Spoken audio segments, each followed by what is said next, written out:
गैरसैंण राजधानी के मामले में मुख्यमंत्री धामी ने कहा है कि बीजेपी सरकार ने गैरसैंण को ग्रीष्मकालीन राजधानी बनाया है। उन्होंने कहा है कि गैरसैंण के विकास को लेकर उनकी सरकार प्रतिबद्ध है और गैरसैंण के विकास के लिए इस बार बजट में 22 करोड़ रुपए की धनराशि का प्रावधान रखा गया है।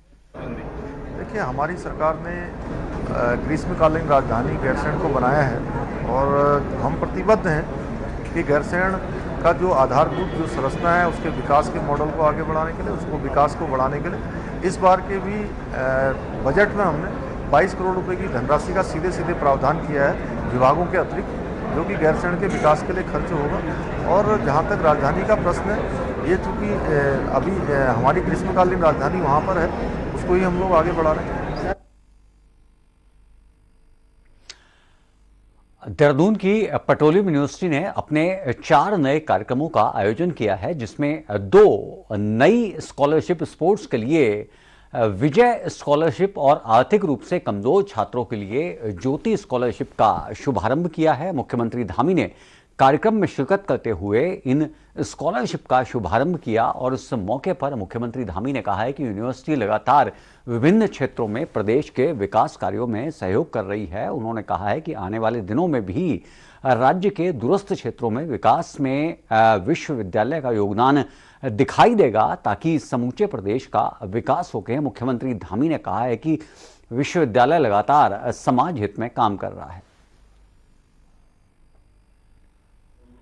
देता हूँ यूपीएस की पूरी टीम को, कुलपति जी को, कि यहाँ पर पहले ही बहुत सारे क्षेत्रों में छात्रों के विकास के लिए, संवर्धन के लिए प्रदेश के अनेक सामाजिक गतिविधियों में स्कॉलरशिप के माध्यम से अपना योगदान देने वाली संस्था ने आज विजय और ज्योति, यहाँ एक खिलाड़ियों के क्षेत्र में और वहीं जो हमारे बच्चे बहुत ज़्यादा सबल नहीं हैं, उन सब बच्चों को आगे लाने के लिए, खिलाड़ियों को आगे लाने के लिए 2 योजनाएं प्रारंभ करी हैं। निश्चित रूप से इन योजनाओं के लागू होने से बहुत सारे बच्चों का प्रोत्साहन होगा, बहुत सारे खिलाड़ियों को आगे आने का अवसर मिलेगा।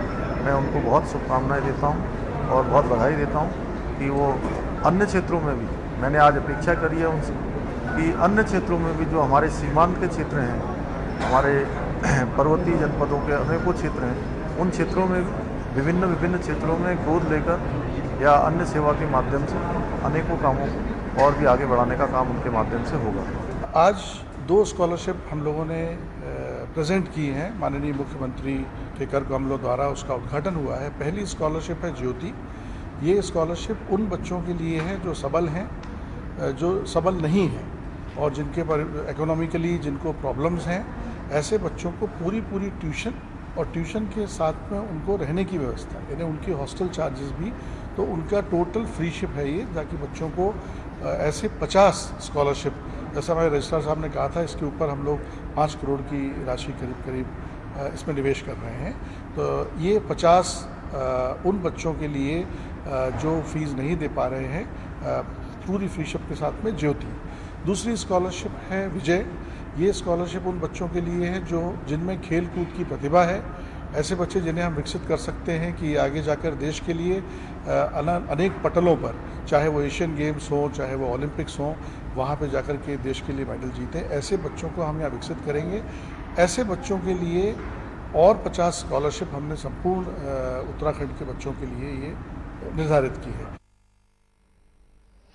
नैनीताल में अवैध निर्माण के खिलाफ प्रशासन की कार्रवाई लगातार जारी है। बुधवार को झील विकास प्राधिकरण ने पालिका प्रशासन और पुलिस प्रशासन की मौजूदगी में अवैध निर्माण को ध्वस्त किया है। झील विकास प्राधिकरण के इंजीनियर ने बताया है कि जिन अवैध निर्माणों पर कार्रवाई हुई है, उनको पहले नोटिस दे दिया गया था और नोटिस के बाद भी अवैध निर्माण को ध्वस्त नहीं किया गया।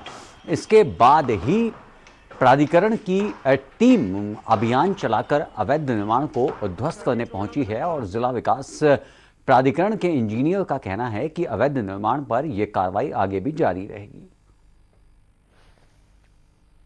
मेल कंपाउंड के आसपास का जो एरिया है, जो असुरक्षित क्षेत्र घोषित है, जिसमें लोग जो है अनधिकृत निर्माण एक के बाद एक करते जा रहे हैं, उनको बार बार प्राधिकरण द्वारा रोका जा रहा है। उसके बावजूद भी ये रोकने का नाम नहीं ले रहे हैं। तो इसलिए इनके ध्वस्तीकरण आदेश पूर्व से पारित हैं और जिन पर पूर्व में भी कई बार ध्वस्तीकरण की कार्रवाई की जा चुकी है।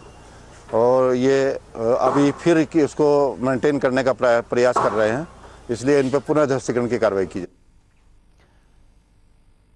राष्ट्रपति के चुनाव के लिए चुनाव आयोग से निर्वाचन सामग्री को सभी राज्यों के लिए प्रेषित कर दिया गया है।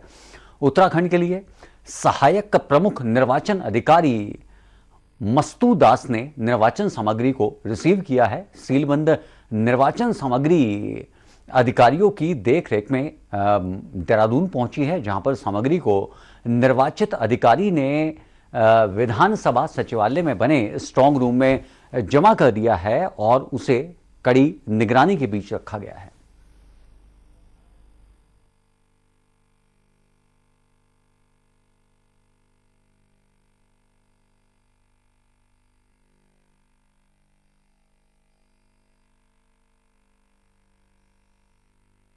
हल्द्वानी से कांग्रेस विधायक सुमित हृदेश ने धामी सरकार पर एक बार फिर महंगाई को लेकर निशाना साधा है। उन्होंने कहा है कि महंगाई से तो जनता त्रस्त है और अब बिजली कटौती की मार भी लोगों को झेलनी पड़ रही है। हल्द्वानी नगर निगम की कार्यशैली पर सुमित हृदेश ने सवाल उठाए हैं। निगम ने नाला सफाई के नाम पर 18 लाख रुपए का बजट जारी किया था, बावजूद उसके शहरों में नालों की सफाई नहीं हुई है और यही वजह है कि थोड़ी बारिश में ही शहर पानी पानी हो रहा है। और अपनी जिम्मेदारी से बचने के लिए मेयर उन पर आरोप लगा रहे हैं। उनकी एक इंच जमीन फ्री होल्ड है, किसी प्रकार की कोई भी अतिक्रमण उनके द्वारा नहीं किया गया है। उनकी जिम्मेदारी है नालों की सफाई पे 16-17 लाख रुपए का इस वर्ष का ही मेरे ख्याल से उन्होंने पैसा आवंटित करा है। तो नालों की सफाई क्यों नहीं हुई? ये जो हमारे नाले हैं, जो नहरें हैं, इनमें जो कूड़ा आके फंस जाता है, इसमें जो मलबा आ जाता है, इसकी वजह से जल भराव होता है, जल भराव की स्थिति उत्पन्न होती है। अतिक्रमण मात्र को एक बोल देने से इनकी जिम्मेदारी थोड़ा खत्म हो जाती है। आप तो ट्रिपल इंजन की सरकार है, आपको तो TCS जैसी कंसल्टेंसी कंपनी से ड्रेनेज का एक पूरा नया सैटेलाइट मैप बना के ड्रेनेज की नई सिस्टम बनानी चाहिए। क्या कमी है आपके पास? तो ये बहानेबाजी और उंगली उठा के किसी को दोष देना ये आसान होता है, अपनी जिम्मेदारी को निभाना थोड़ा मुश्किल होता है। मेरे ख्याल से यही व्यवस्था। ऋषिकेश में कोंडियाल के पास एक कार गंगा नदी में गिर गई है। सूचना पर SDRF की टीम ने घटनास्थल पर पहुंचकर रेस्क्यू ऑपरेशन शुरू किया है। रेस्क्यू टीम ने बताया है कि नदी के पास गाड़ी की नंबर प्लेट पड़ी हुई है और गाड़ी का नंबर UP 15 AD 2158 है। कार की तलाश जारी है। थाना मुनी की रेती ने बताया है कि गाड़ी नदी में गिरी है। डीप बाइंडिंग टीम की आवश्यकता है और डीप बाइंडिंग टीम ने भी घटनास्थल पर पहुंचकर रेस्क्यू ऑपरेशन शुरू कर दिया है। उत्तराखंड में आसमान से आफत बरस रही है। समूचे उत्तराखंड में जगह जगह सड़कें बाधित हैं। इधर चमोली जिले के हेलंग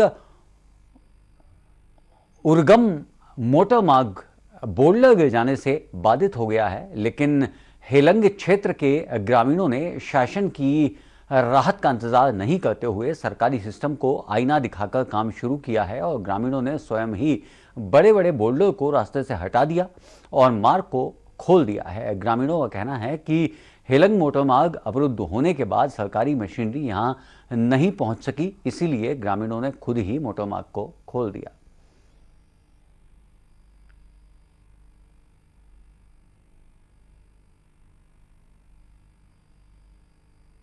यहां वक्त हो चला एक छोटे से ब्रेक का।